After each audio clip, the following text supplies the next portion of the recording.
Good morning. Sorry to keep you waiting. I just voted against cloture on a bill that raises $68 billion in spending and raises $34 billion, regardless what you call it. It's tax increases on the American people. And we've outlined the book today. Whether you agree with my opinion or not isn't the issue. The fact is if you look at $700 billion in deficits and almost an $18 trillion debt, some grown-up in the room has to question whether or not we're spending money wisely and effectively. And so inside the waste book this year is $30 billion of stupid, what I would consider stupid or at least poor judgment when it comes to spending money in a time when we have very little money to spare. And we've also had the Defense Department and people in the other non-defense discretionary departments screaming about the cupboard is bare, there's nothing else to cut. And the fact is that just isn't true. And so the Congress is going to probably pass this bill. This House already has, and the Senate probably will today. But it shows you that Congress doesn't have its eye on the ball, and that we're not spending money in an appropriate way. We still provided money to study romance novels. We provided money to the State Department so they could buy people's vote to like their Facebook page. And we even helped NASA fund studies of us, Congress. My contention is had Congress been focused on doing its job of setting priorities and oversighting and cutting wasteful spending, we could have avoided both a government shutdown and the budget deal that we're now considering, which actually grows the government and raises the burden on the American taxpayer. My favorite program in this is the fact that the Air Force bought $600 million worth of airplanes, and as soon as they were delivered, and shipped them to the desert. And this is the same agency that's going to leave $7 billion worth of equipment in Afghanistan, wasted valuable equipment because it's too hard to utilize it in some other area of the world. This report speaks volumes about why the American people have lost confidence in government, why Congress's ratings at 6%. The truth is we'd much rather borrow money than cut spending. That's the truth.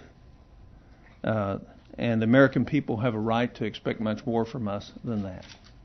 We see no waste, cut no waste,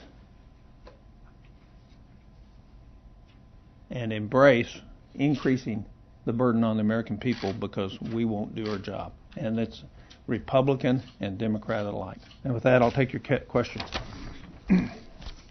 Yes, ma'am. Senator Coburn, you do this every year, and can you tell us if anything has ever resulted from this thing? In other words, has Congress ever taken a look at it and go back to the military or whatever agency and said, hey, this Oh, yeah. What's happening on these airplanes, for example, I've been raising Cain about them for about 3 months, is they're now going to be transferred, I think, to either the Forest Service or the Department of Agriculture or Department of Homeland Security.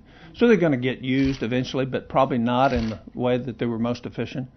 It's really interesting if you dig into the background on these airplanes, they were bought, the military's come up with all sorts of excuses why they didn't want to use them, but the real fact is the Afghan military wanted C-130s instead of these, and so we're going to give them to them.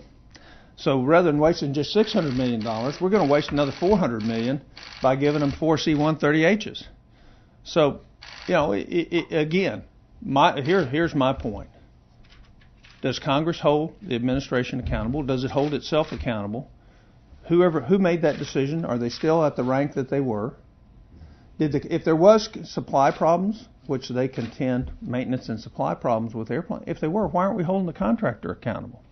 In other words, there's no accountability, and that's a function and a result of poor leadership. So, yeah, I'll give you a controversial one. It didn't make much sense, but the fact is political science funding study in Congress. It's pretty obvious what Congress's problems are. American people actually have it figured out. Should we be spending money that we don't have, that we're going to borrow against our kids, studying more things about Congress? So we passed that last year in one of the bills. We got rid of political science funding at the NSF for Congress, much to the chagrin of the political science professors around the country. And again, it's not whether something is good or bad. It's whether or not we ought to be making those decisions at a time when we're borrowing significant amounts of money against the future of our children. So if you had a surplus and you said, what can we do out of the surplus? Maybe those might be appropriate things to do. But we're not in surplus. We're in much more dire straits in the long term than that we won't recognize now in the short term. And the way you get out of $1 trillion deficits or $700 billion deficits is cutting $1 billion at a time, cutting $30 billion at a time. I mean, it is, whether you agree with me or not that some of this should not have been done, you can't disagree with everything that's in the book. And shouldn't we have eliminated a bunch of these things rather than raise $24 billion in fees on the American public? Chris? So I was just wondering, in regard to the budget agreement, some people are saying that at least it allows Congress to return to regular order on the budget. So could Congress start looking at some of things because could they? Sure, they could have already. Mm-hmm. We could have done appropriation bills last year. Why did we not do them? I mean, they came out of the committee.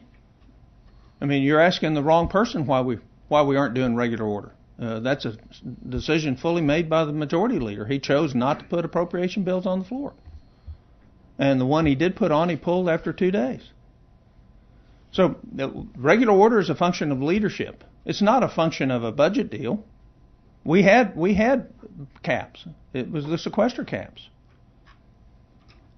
Again, the Congress's willingness to live within the means provided by the American public is not there. Republican and Democrat alike.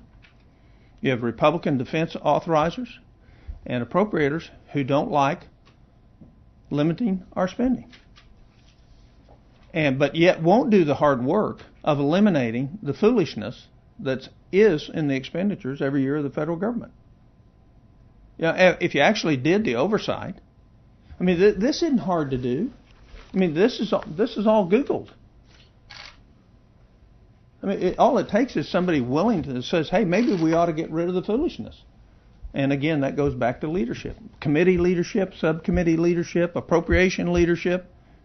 It requires people to do the right thing for the right reason. Yes, ma'am. In your waste book this year, you've highlighted a bunch of things that have to do with the military. Given the fact that we're supposed to be drawing down in 2014, do you anticipate more waste coming from the military? I don't think we begin to uncover near what the waste is. There are some good things happening in the military. If you look at General Wolfensberger and what she's done in terms of the Air Depot and putting in modern management techniques, which she did, continuous process improvement, and saving $1.4 billion last year. But that's the leadership exerted by her in her branch of responsibility, some $40-some billion worth of responsibility. She led that. What we ought to be doing is praising generals that actually lead and get out and do the right thing with the right skill set and actually save the American people money. There's in my mind, if you wanted to save $100 billion a year at the Pentagon, you could do it without any difficulty, without affecting our readiness, our training, or our supply. And we listed that in back in black, and it's actually gotten worse, not better. Yes, ma'am.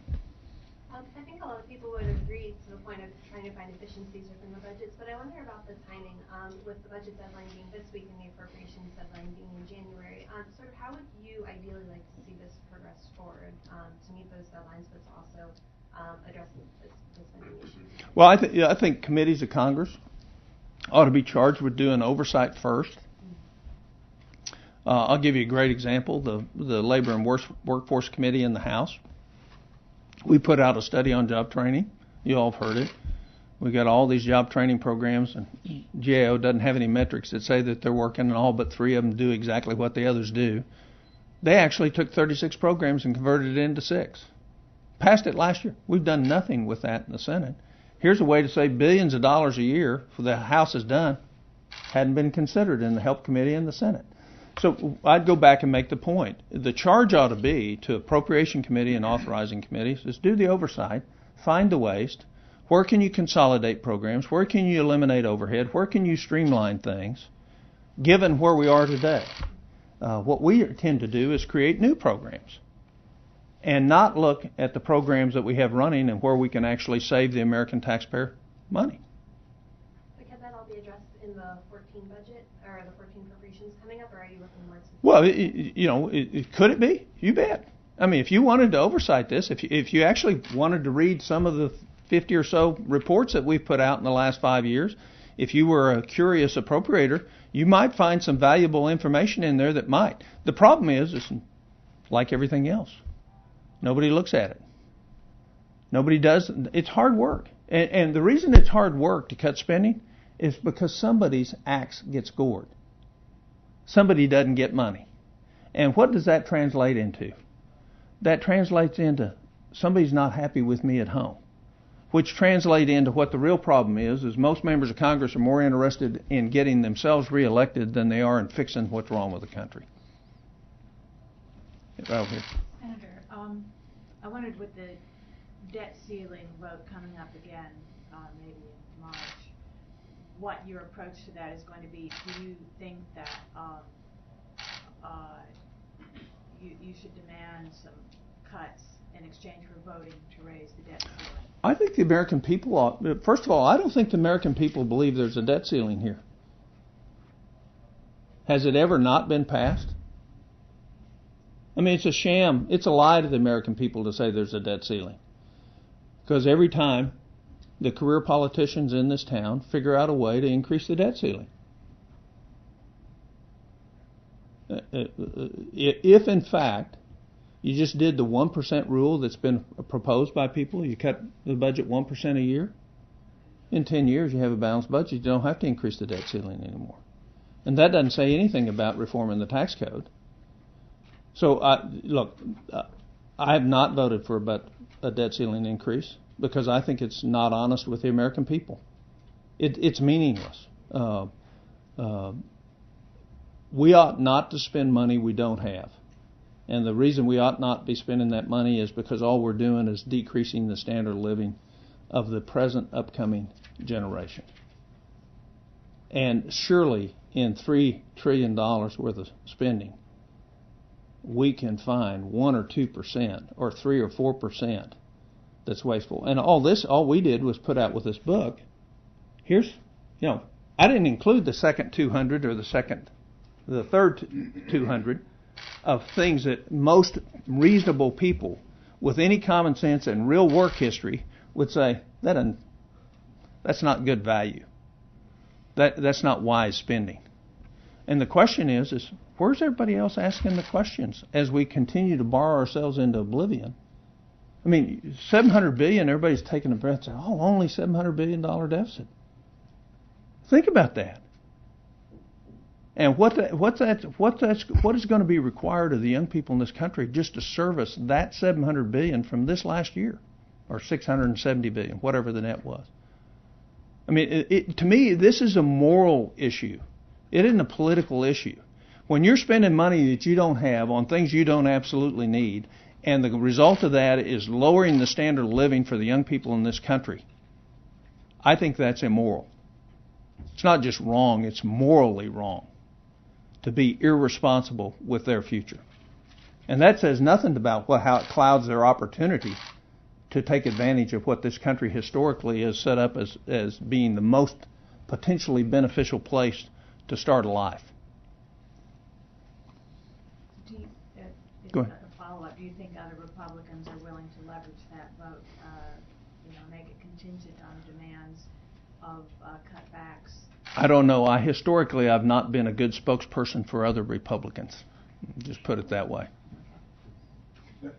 Senator, I just wanted to ask you real quick what Congress can do about, a lot of these research projects that are in, your report from the NIH and other agencies. Those decisions are made, I guess, through competitive grant. processes where the agency actually picks the project. What can Congress do about some of those research projects? Well, Chris, that's a good question. It's historically been a problem with Congress, and you can take the Affordable Care Act if you want and say that's a great example. When Congress legislates, if you will watch the legislative process, most of the time they legislate without having the knowledge of what they're doing.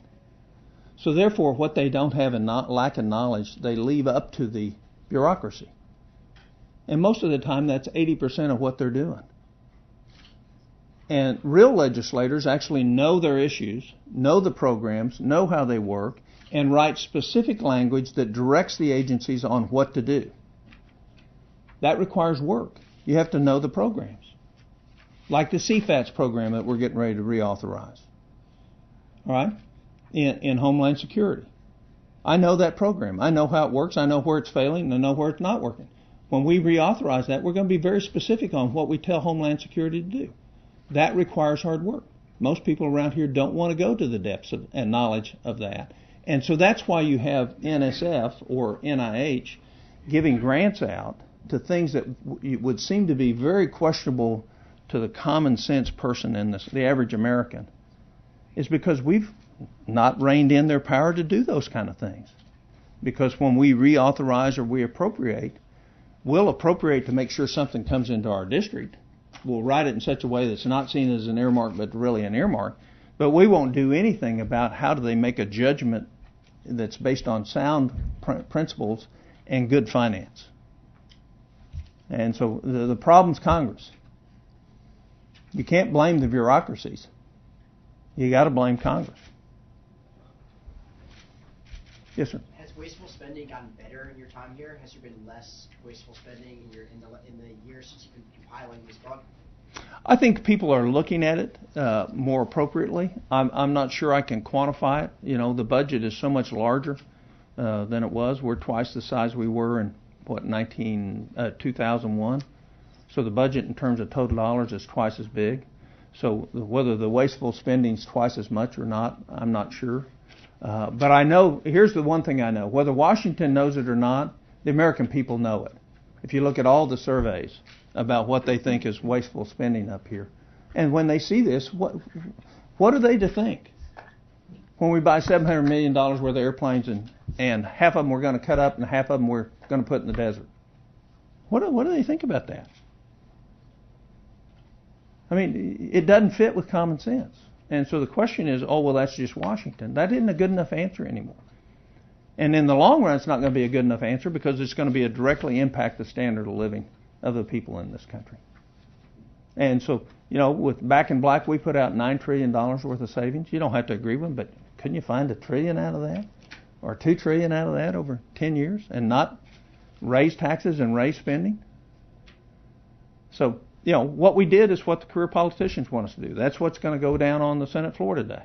We're going to come to an agreement because it's politically smart to do it. But financially, it's stupid for the young people of this country. On the defense side of some of the wasteful items you pointed out, were any of the amendments that you were hoping to pitch for the defense bill related to any of these projects, or do you have any specific examples you were hoping to address? Well, my amendments aren't going to be considered in the NDAA, and most of this, no. I mean, I think what we ought to do is hold contractors accountable. There's two sides of the Defense Department. Actually, there's three. One is the things they do that don't have anything to do with the defense. We ought to get them out of the Defense Department because it's not fair to say, well, the defense budget's this when over 10% of their budget has nothing to do with defense, but members of Congress have put it there because they control the power. That's number one. Number two is how do we buy major weapon systems? You're never going to solve the problem of cost overruns in the Pentagon till you make it to where the contractors in this country, unless you make it to where the contractors in this money have capital at risk. They don't have any capital risk. It's all cost plus. It's all demoed. And then you see like with the F-35 or the Littoral Combat Ship or the Gerald R. Ford carrier, total cost overruns because it's, you know, the contractor's making money every time the dollar goes over. And until they have capital put at risk, you're never going to have those. They know how to control costs, but they also know how to milk the system. And now there's no penalty for milking the system and no reward for controlling costs. Why isn't there more support for this? This has been going on since $500 hammers and $600 toilet seats, and yet there doesn't seem to be any progress made. How is this going to change the DNA? It's not. This isn't going to change it. The only thing that's going to change it is for the American people to quit sending people up here with a motivation to how do they stay here. The reason I'm a term limited senator is I don't want to ever fall into that habit of making a decision based on what's best for my political career rather than what's best for the country. And that's why term limits is something that has to happen in this country, because I guarantee you if you had really strong term limits, the people who would be here would not be the people who are here today. It'd be a different set of people. It'd be somebody that ran a camera for years, who actually knew the hard knocks of life, that was up and down in their profession, that knew that life wasn't fair, and would apply that judgment that they'd learned from life in terms of applying it to the rest of us. You have an elitism that in Washington that absolutely stinks, and it comes from careerism. In the last government Wasteful, you talked about the NFL, NHL, and other professional organizations falling under that 501c6 tax-exempt status. I was wondering if there was any progress made on that, anything moving forward with Well, there's a lot of progress. ESPN put out a pretty nice piece on it that talked a lot. The fact is if you're in a state that has a pro football team or runs a pro golf tournament, the career politicians are afraid to touch it. That's $100 million. And that $100 million that we're giving to these very elite group of people in the front offices of these major leagues is money you're paying in taxes to make up for it. And the fact that we don't have another co-sponsor speaks volumes about the cowardice of Washington. Here is a tax earmark specifically for some of the most well-to-do people in the country, and I can't get a co-sponsor. What does that say to you? And I would recommend you go look at what ESPN did on it and how they laid this out and showing what a sham it is. So it goes back to the question the gentleman in the back asked. It's who's here. I love football. I love golf. But I don't think that a person making $40,000 a year ought to pay a penny more in taxes because the elites in these offices get a special tax break and take home millions of dollars every year. And we're asking the regular Joe to have less so they can have a whole lot more. It's not right. And it's not any different than an earmark in a spending bill. It's a tax earmark for specific people. What do you think about the argument of it being a trade association and promoting the sport in general? Well, I'm sure it's just like all the architects around the country, and I'm sure it's just like the real estate agents, and except the heads of most of those organizations don't come anywhere in terms of their compensation. I just wondered on the destruction of the weapons. I don't know, but I imagine the Pentagon would say that in some of these cases it would cost more to bring them back home than it would to destroy them, or that they don't want them falling in other people's hands. So that's reason to destroy them. But what that says is they have a crystal ball that says we're not going to need them again in some other area of the world. It also speaks volumes about their ability to contract on the transport of equipment and the cost. I mean, go read the history of what happened in Afghanistan and Iraq and read the SIGAR reports on the waste associated with military procurement and the fact that we rushed to build all these MRAPs and then we're going to be tearing them up and cutting them up when in fact we may need them somewhere else. So some of it is the consequence of making a good decision now based on what was a stupid decision before. The logistics of when the history is written about the logistics of Iraq and Afghanistan, it's going to be a case history on what not to do in terms of how you supply troops, how you do it. Can you comment on the cost for the Obamacare promotional website? Is that, I mean, where did that come from, and is that in addition to? It's all footnoted in. 60 million of it is for advertising for the website, and I think we have 319 million in terms of the actual cost. It's probably close to $600 million now, and that doesn't include any of the back end costs. And I'm not critical of spending a lot of money to get their website up. They'll get it fixed. The incompetence of rolling it out, nobody could not be critical of. And the amount of money they spent. When you talk to the people who actually do this for a living and know how to do it, we're going to pay 4 or 5 times more than what it should have cost. And so that's waste. Competency is what's lacking in Washington, in members of Congress and in the head of a lot of agencies, because they're political jobs instead of competency jobs. I mean, take some of the people who've actually run large organizations and bring them in to run organizations here. We don't do that. We bring people that have a political chit that's owed and put them in positions of responsibility, regardless of whether or not they have the requirements or competencies to be able to do the jobs. So it's not any wonder that we fail on both capability and leadership when it comes to a lot of positions in a lot of agencies.